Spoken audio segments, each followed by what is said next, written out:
Three homes, an apartment building, and a church, all before any of the real owners knew what happened. Stephanie Kinley and Jeremy Davis have been caught and convicted of multiple thefts. But this brazen crime has left many people wondering how in the world they managed to do it. Tonight, Local 12's Dwayne Poland investigates how a simple seal was the key to these crimes that terrorized a local family for weeks. It was a nightmare. The nightmare for the Runck family was the theft of their home. It's crazy. A theft involving this couple.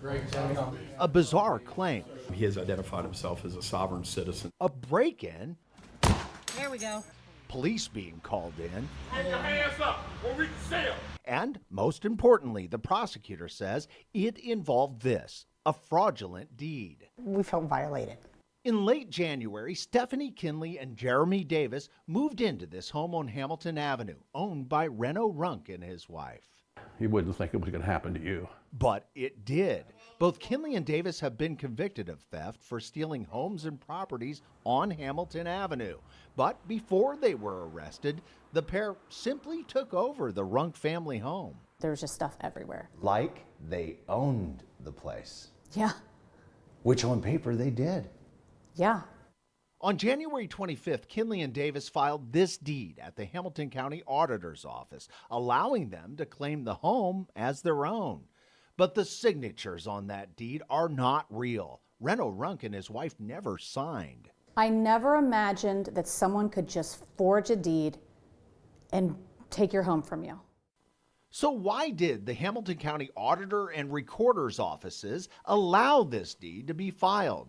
It turns out anyone can forge signatures and steal a home if a notary public signs and seals the document. Is it really that easy? It's pretty easy. The deed that led to the theft of the Runck family home has a seal and signature from this woman. Are you Julie? She is Julie Kathleen Taylor, the same one who notarized the deed that led to the theft of the Runck home. Taylor runs 24/7 Mobile Notary LLC, which means she meets people across the tri-state who need documents notarized, which is what she says happened when she met Kinley and Davis. I met these people in a parking lot. Taylor admits she notarized this deed, even though she did not witness Reno Runck or his wife sign in front of her. You did violate a golden rule, which is you're supposed to watch them sign it. Yeah.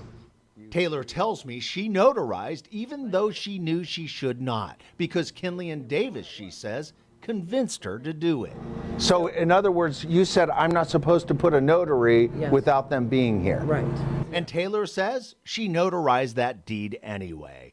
Hamilton County Prosecutor Joe Dieters says the auditor's office had no choice but to accept it. Is it because the auditor's office, which is your first line of defense, has to take a document that is notarized? Yes, And they can't question? correct. While Taylor notarized the deed that led to the Runck family home being transferred, other notaries pressed their seals for other deeds. On paper, they own that house right there and that house right there. Prosecutors say Kinley and Davis filed other fraudulent deeds on homes, an apartment building, even a church on the same block.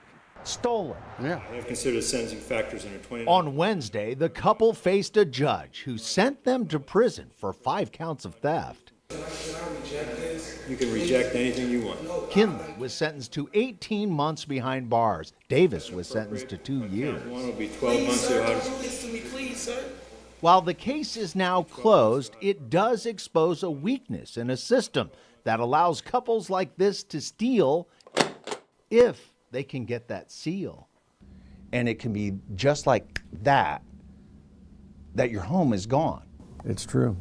And I would very much support a way to block it, but it's tough right now. It's tough. But reforming the system doesn't appear to be coming anytime soon. That notary, Julie Kathleen Taylor, has not been charged with any crime. And the Ohio Secretary of State's office confirms it just renewed her commission. Taylor tells me she intends to continue getting paid to notarize documents. Detectives say they're continuing to investigate. And so am I. I'm Dwayne Pullman, Local 12 News.